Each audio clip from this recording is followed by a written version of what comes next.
Mesdames, Messieurs, le 5 septembre 2025, au beau milieu de la Vuelta, une déclaration inattendue fait trembler le monde du cyclisme.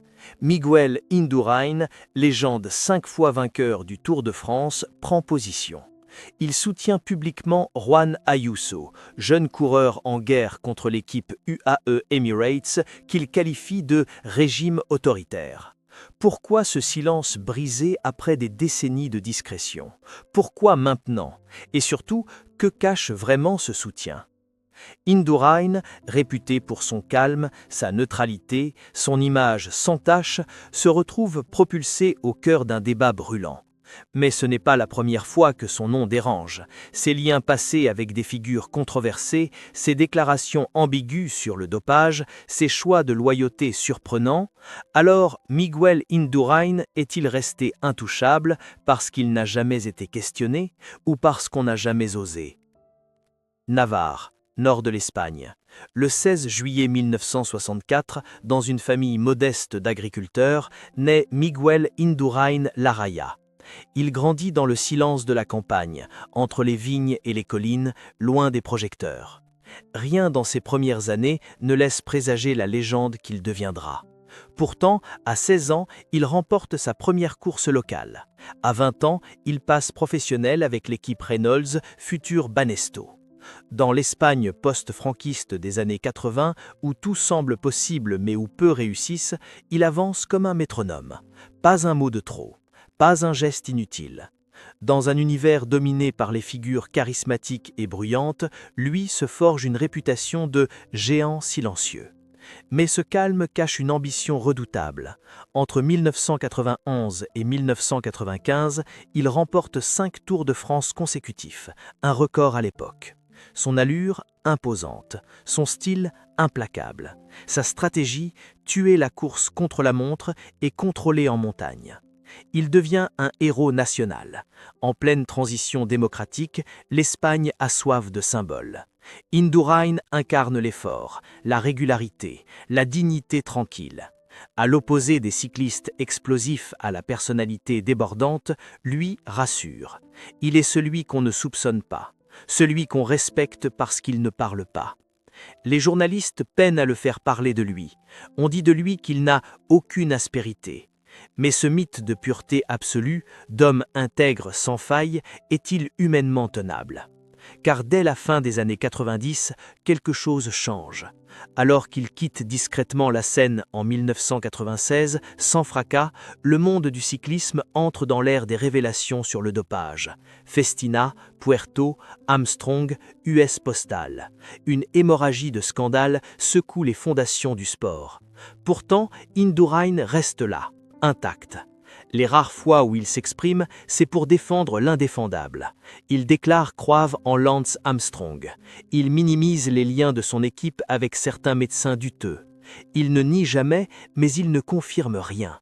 Et surtout, il ne s'explique pas. L'année 2025 le ramène au cœur du débat. Lorsqu'il soutient Juan Ayuso contre son équipe, c'est toute sa légitimité morale qui est convoquée. Si Indurain parle, c'est qu'il y a une vérité à entendre, disent certains.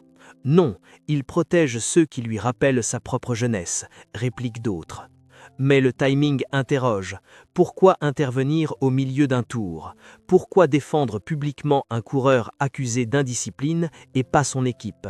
Et surtout, pourquoi s'exposer après tant d'années de silence?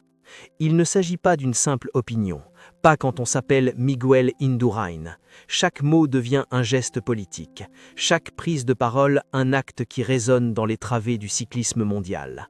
Et plus on fouille dans les archives, plus une image se forme, celle d'un homme dont le silence fut peut-être la meilleure stratégie, car parfois la discrétion protège, mais parfois aussi elle dissimule.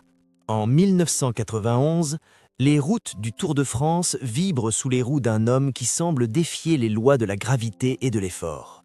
Miguel Indurain, vêtu du maillot jaune, écrase le chrono et domine les cols sans jamais changer d'expression. Il ne célèbre pas ses victoires, il ne provoque pas, il gagne, simplement.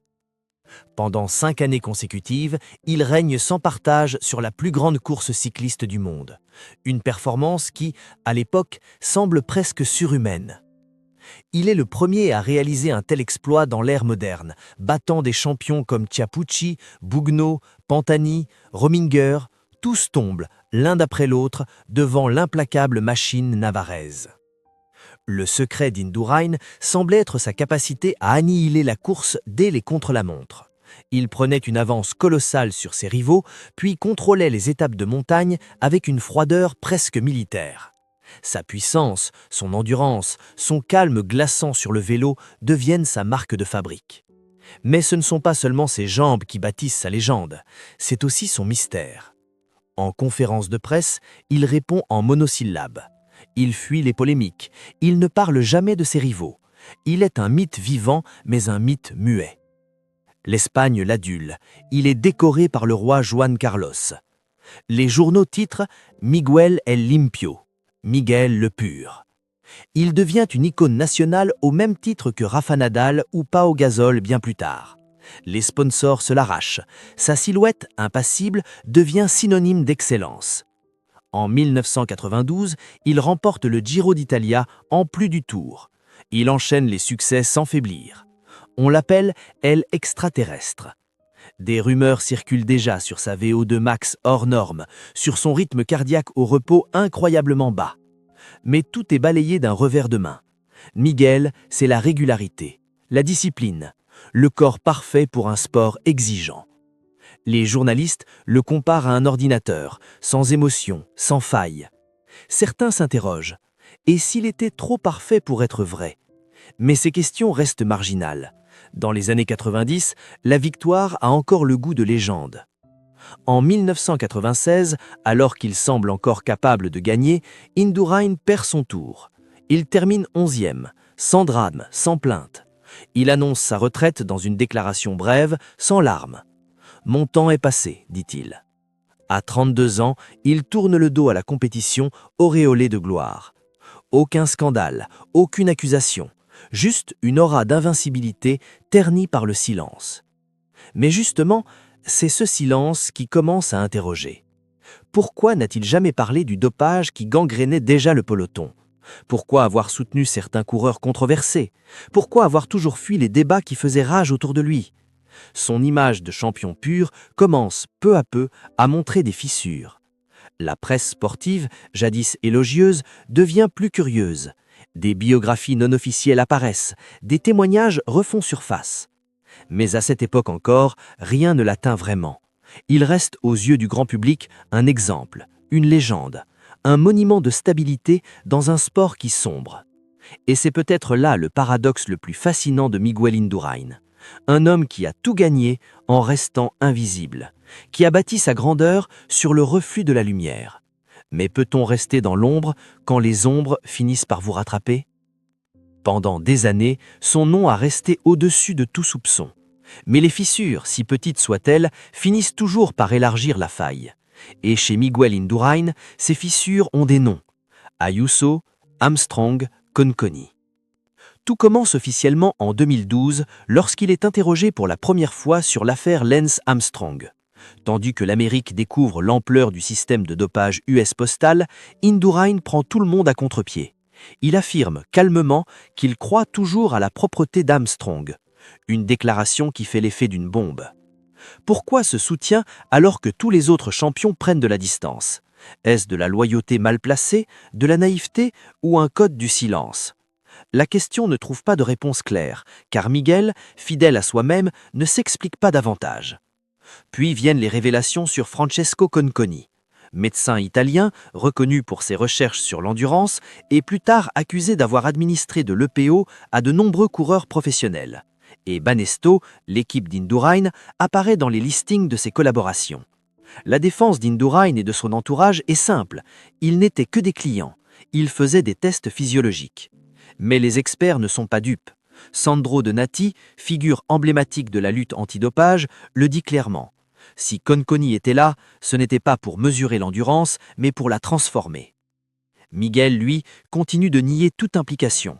Aucun test positif ne l'a jamais éclaboussé. Mais le climat change. Les journalistes commencent à fouiller plus loin. On redécouvre ces chiffres physiologiques extraordinaires, presque inhumains. VO2 max à 88 ml par kilogramme, fréquence cardiaque au repos de 28 battements par minute. Des performances qui, rétrospectivement, paraissent presque trop parfaites, trop propres, trop silencieuses. Et puis vient 2025. Une nouvelle génération de coureurs fait face à ses propres tensions. Juan Ayuso, jeune espoir espagnol, est au cœur d'un conflit violent avec son équipe UAE Team Emirates. Il dénonce une gestion autoritaire, déclare avoir été étouffé. En plein tumulte, Miguel Indurain brise le silence. Il soutient Ayuso. Pour la première fois depuis longtemps, il s'implique, il prend position et il s'attire les foudres de passants. Les réactions sont immédiates. Des anciens coéquipiers parlent de déclarations déplacées. Des dirigeants d'équipe dénoncent une intervention irresponsable. Et sur les réseaux, les internautes relient aussitôt ce soutien à son histoire. Un coureur modèle, protégé par une structure opaque, qui aurait peut-être aussi été étouffé autrement, ou protégé. D'autres détails ressurgissent, comme cette demande de changer de coéquipier de chambre dans les années 90 pour ne plus partager l'intimité de Pedro Perico Delgado.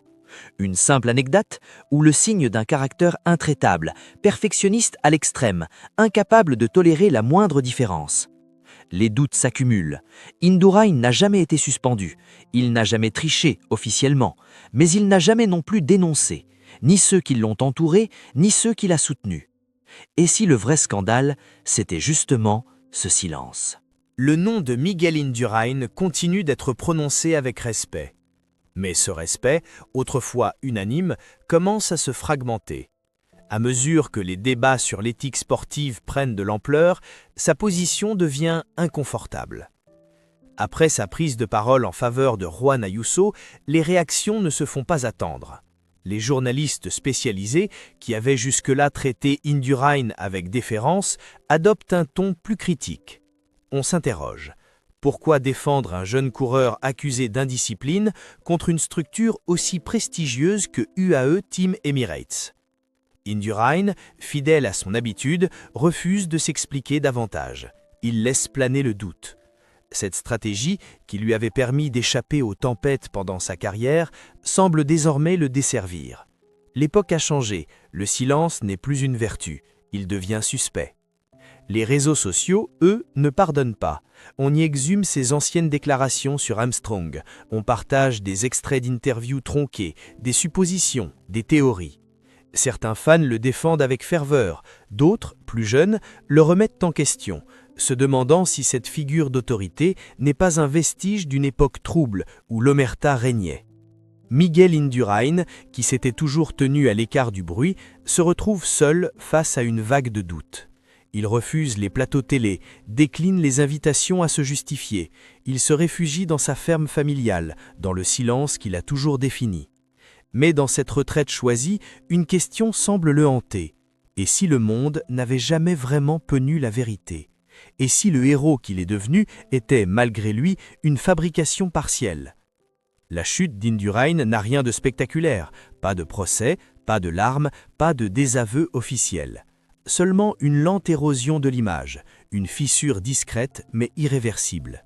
Et dans cette fissure, c'est peut-être toute une époque du cyclisme qui se reflète, celle des corps parfaits, des chiffres anormaux, des victoires trop silencieuses. Il n'a jamais été suspendu, il n'a jamais été officiellement accusé, et pourtant Miguel Indurain reste une énigme, un géant du sport figé dans un passé glorieux, mais désormais traversé par des doutes. Peut-on être un symbole éternel dans un monde qui demande des comptes? Peut-on incarner la puceté dans un peloton gangréné par les tricheries sans jamais se mouiller, sans jamais dénoncer? Le silence d'Indurain, longtemps perçu comme de la noblesse, s'apparente aujourd'hui à une forme de complicité tacite. Son soutien à Juan Ayuso, loin de clarifier sa position, l'a plongé au cœur d'un paradoxe. En voulant protéger, il a réveillé les fantômes. Mais après tout, peut-être que la vraie question n'est pas de savoir ce qu'il a fait ou non.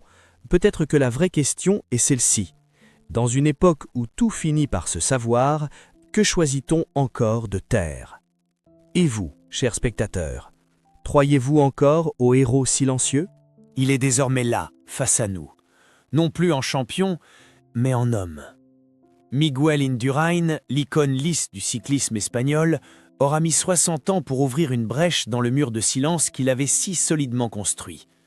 Pas pour se défendre, pas pour accuser, juste pour poser enfin les mots que l'on attendait depuis si longtemps. Ce qu'il a avoué n'est ni spectaculaire ni anodin. Ce n'est pas une bombe, c'est une fissure. Une faille dans une légende que l'on croyait immuable. Et cette faille suffit à tout faire vaciller. Car en admettant qu'il n'a jamais été totalement libre, Indurain change notre regard sur toute une époque.